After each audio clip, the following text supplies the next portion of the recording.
Kompas Petang kembali bersama saya Cindy Permadi. Saudara, 6 rumah di kawasan Jatinegara, Jakarta Timur terbakar Minggu sore. Api diduga berasal dari korsleting listrik di salah satu rumah pemilik usaha catering.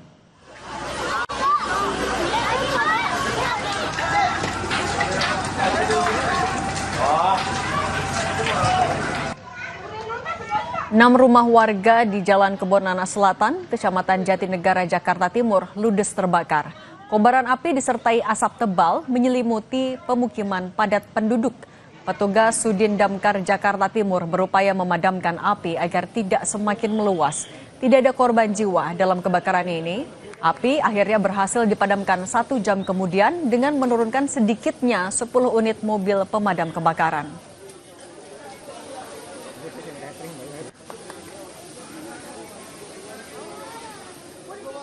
Sorotan berikutnya, Saudara. Setelah KPK menetapkan ex-Wamenakar Immanuel Ebenezer atau Noel dan 10 orang lainnya sebagai tersangka kasus pemerasan sertifikasi keselamatan dan kesehatan kerja atau K3, KPK membuka peluang untuk menjerat para tersangka dengan pasal tindak pidana pencucian uang atau TPPU.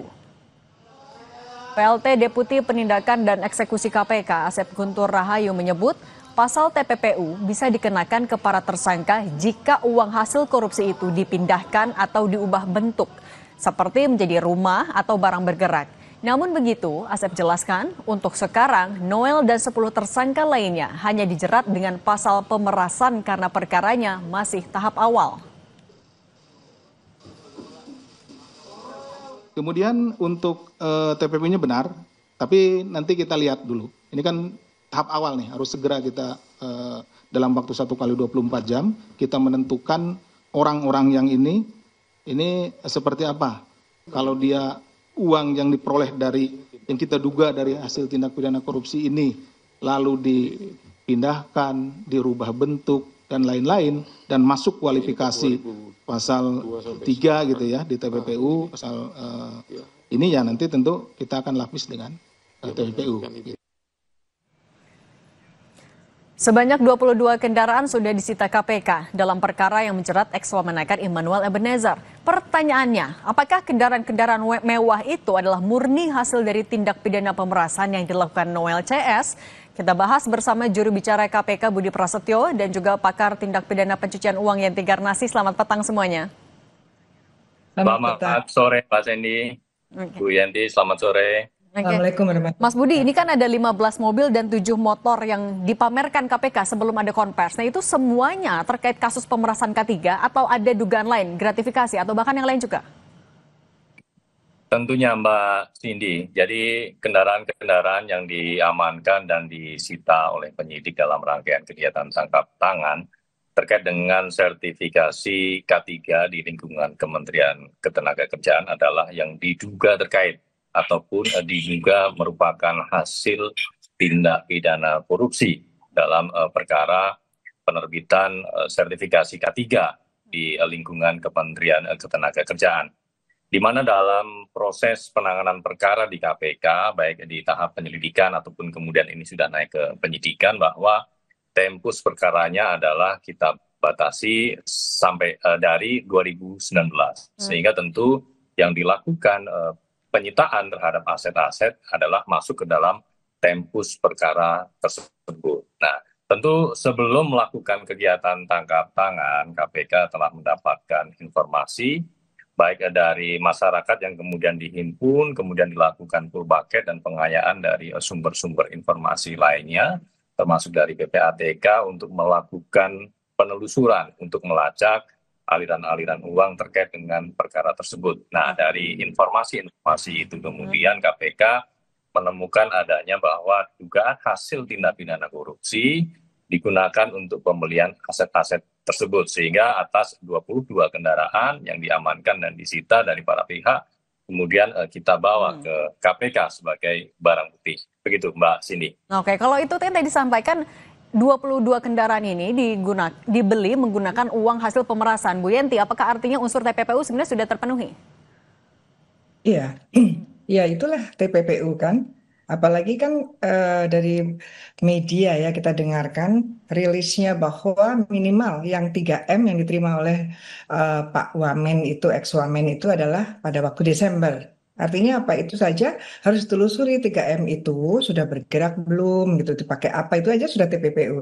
Jadi mohon maaf ya Mas Budi ya, seharusnya KPK itu sejak awal tuh pede lah ya dengan TPPU, udah pasti itu TPPU karena sangat ya, hanya sekarang tinggal KPK mampu tidak, kan jadi seperti itu karena bagaimanapun juga TPPU dengan korupsi itu sudah muncul pada artikel 14 UNCAC. Artinya semua penegak hukum korupsi di seluruh dunia yang menggunakan UNCAC yang seperti kita juga adalah harus segera dengan percaya diri TPPU akan digunakan.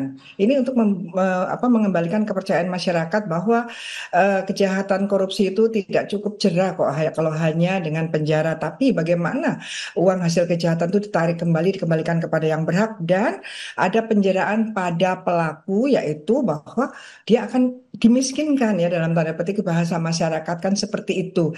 Jadi sejak awal Pak Guntur ya tadi saya lihat itu tidak usah ragu-ragu gitu bahwa ini ada TPPU bukan nanti dulu, karena berdasarkan pasal 75 Undang-Undang TPPU jelas mengatakan. Tadi Mas Budi sudah mengatakan bahwa setelah penelusuran itu adalah hasil dari hasil penelusuran, yaitu memang penyidikan itu ada dari hasil korupsi, artinya itu pasti sesuai dengan pasal 75, yaitu yang menyatakan bahwa penyidik tindak pidana asal dalam hal ini adalah korupsi, yaitu KPK, ketika dia menemukan 2 alat bukti cukup bahwa telah terjadinya TPPU dalam hal ini dibelikan mobil-mobil itu, maka KPK itu menggabungkan sangkaannya dari korupsi dan langsung dengan TPPU. Itu amanat dari pasal 75 Undang-Undang TPPU. Jadi saya kira tidak usah ragu-ragu lagi. Bahkan kalau ragu-ragu malah menimbulkan salah tafsir ya dari masyarakat bahwa ini KPK maunya apa, atau KPK tidak memahami betul Undang-Undang TPPU gunanya untuk pemberantasan korupsi gitu. Nah itu Mas Budi, apa yang masih bikin KPK nggak pede sebenarnya untuk langsung menerapkan pasal TPPU? Tapi ntar dulu ya Mas Budi, dijawab usai jeda berikut ini, kita tetap di Kompas Petang.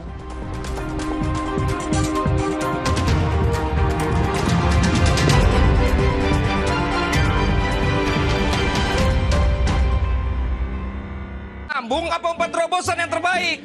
Ridho! Seger-seger, luwak white coffee. Luwak white coffee less sugar dulu. Wah.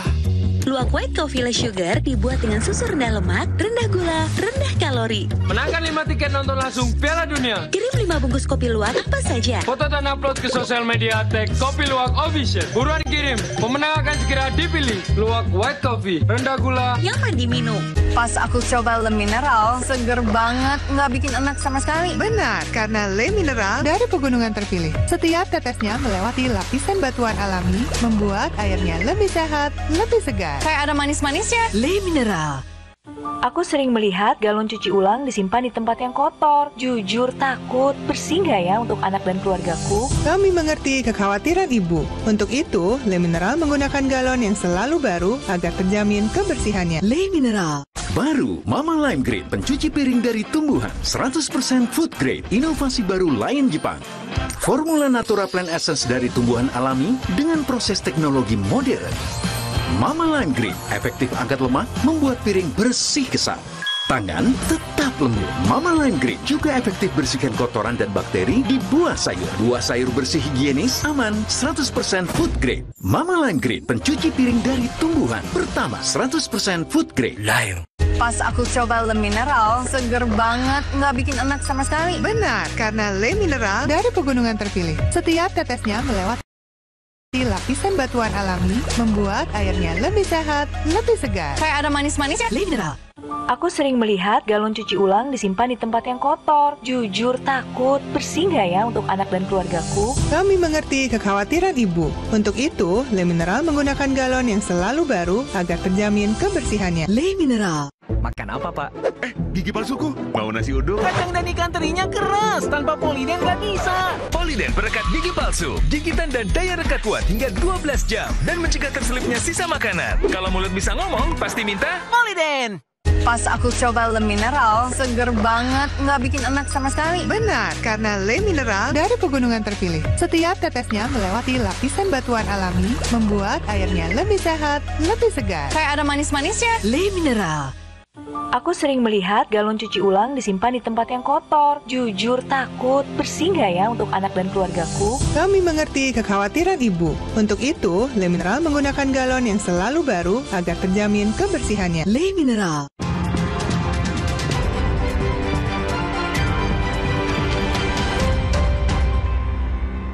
Kami lanjutkan dialog bersama Mas Budi Prasetyo dan Bu Yenti Garnasih. Mas Budi, ada 22 kendaraan yang disita. Ini bagaimana sebenarnya KPK tahu ketika menyita dan menjadikan 22 kendaraan ini sebagai alat bukti, itu semuanya dari pemerasan. Itu yang pertama. Yang kedua, ex-Wamenakar Noel kan diduganya menerima uang dan motor itu ketika 2024 lalu. Saat OTT kemarin, apakah ada barang bukti baru yang didapat juga dari Noel sebenarnya? Oke, jadi begini Mbak Cindy ya, dalam KPK mendapatkan informasi dari pengaduan masyarakat, tentu KPK kemudian melakukan pendalaman. Kita akan lakukan mapping termasuk tracing begitu ya, terkait dengan konstruksi perkaranya, ini terjadinya sejak kapan, kemudian kita lihat aliran-aliran uang dari PJK 3, dari perusahaan yang menggarap sertifikasi K3 ini kepada pihak-pihak di Kementerian Ketenagakerjaan. Kita tracing, kita amati uang ini dari mana, untuk siapa, kemudian oleh siapa ini, untuk apa begitu ya, dimana untuk apa. Inilah yang kemudian uang-uang yang diduga berasal dari tindak pemerasan tersebut digunakan oleh pihak-pihak yang sudah kita tetapkan tersangka pada hari Jumat kemarin adalah digunakan untuk pembelian aset kendaraan bermotor diantaranya. Tapi tentu KPK tidak berhenti dengan barang bukti kendaraan bermotor tersebut. KPK masih akan terus menelusuri, karena diduga memang masih ada nih aset-aset lain yang juga berasal dari hasil pemerasan dalam penerbitan K3 tersebut.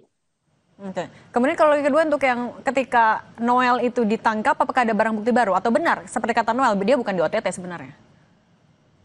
Barang bukti yang kami peroleh ketika melakukan penangkapan di rumah Pak ex-Wamen, yaitu kendaraan roda 2, di mana kendaraan roda 2 tersebut diperoleh dari salah satu tersangka lainnya yang memang diduga diminta oleh saudara ex-Wamen ini, begitu, yang mana ex-Wamen memang dari pengakuan saat dilakukan pemeriksaan mengetahui bahwa tersangka IBM dan kawan-kawan ini, salah satunya IBM begitu ya, memang dikenal sebagai dalam tanda kutip sultan begitu di Kementerian Ketenagakerjaan, yang memang di Kementerian Ketenagakerjaan ini saudara IBM memang mengelola terkait dengan sertifikasi K3 ini, dan memang sudah dikenal begitu ya, mendapatkan aliran banyak uang dari dugaan pemerasan tersebut, sehingga kemudian ex-Wamen ini meminta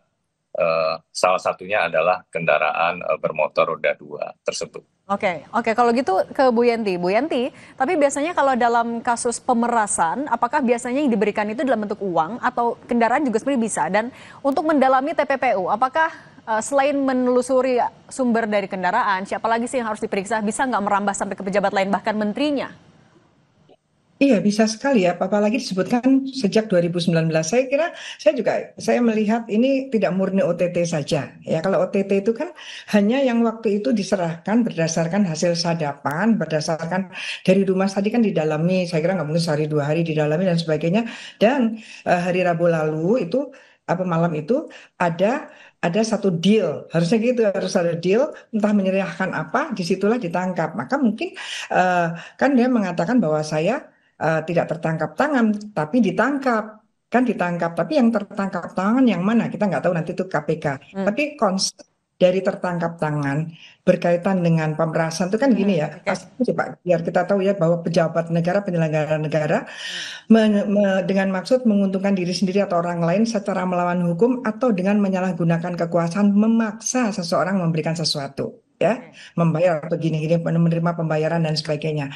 Ada melawan hukumnya, ada pejabat negaranya, dan memaksa memaksa untuk memberikan sesuatu. Ya sesuatu itu bisa uang, bisa apapun. Tapi itu pasti sudah dikomunikasikan dan komunikasi ini pasti sudah ada dalam sadapannya KPK. Bagaimanapun juga kalau OTT ada sadapan. Dan ini juga sampai ke menterinya, bahkan menteri periode sebelumnya juga harus diperiksa untuk menelusuri TPPU. Iya, karena 2019, tadi kan Mas Budi mengatakan 2019 dan mulai yang bersangkutan masuk sampai Desember itu kan dikatakan sultannya dia masuk ke sistem bahkan seolah-olah itu sudah demikianlah sistemnya bahwa harus ada pemberian ke sana. Nah ini harusnya ini kan menjadi pemerasan. Nah penerimaannya itu sendiri kan bisa gratifikasi, bisa menerima suap apapun. Ini nanti semua pasal bisa dilapiskan karena pasal 12 itu kan mulai A sampai dengan I, jadi leluasa untuk memberikan pasal manapun yang ancamannya sangat berat. Nah, tapi yang penting adalah kalau 2019 itu sudah terjadi, itu bongkar, kesempatan untuk KPK bongkar, Pak.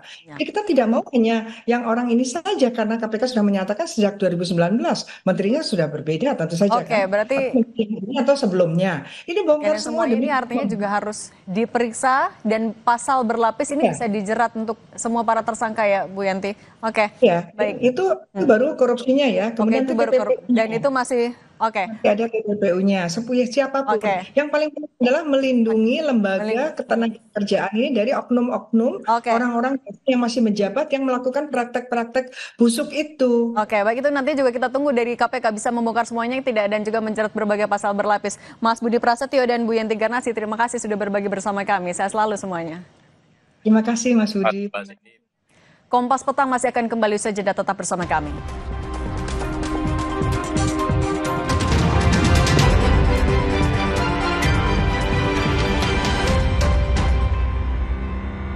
Aku coba Le Mineral, seger banget, nggak bikin enak sama sekali. Benar, karena Le Mineral dari pegunungan terpilih. Setiap tetesnya melewati lapisan batuan alami, membuat airnya lebih sehat, lebih segar. Kayak ada manis-manisnya. Le Mineral,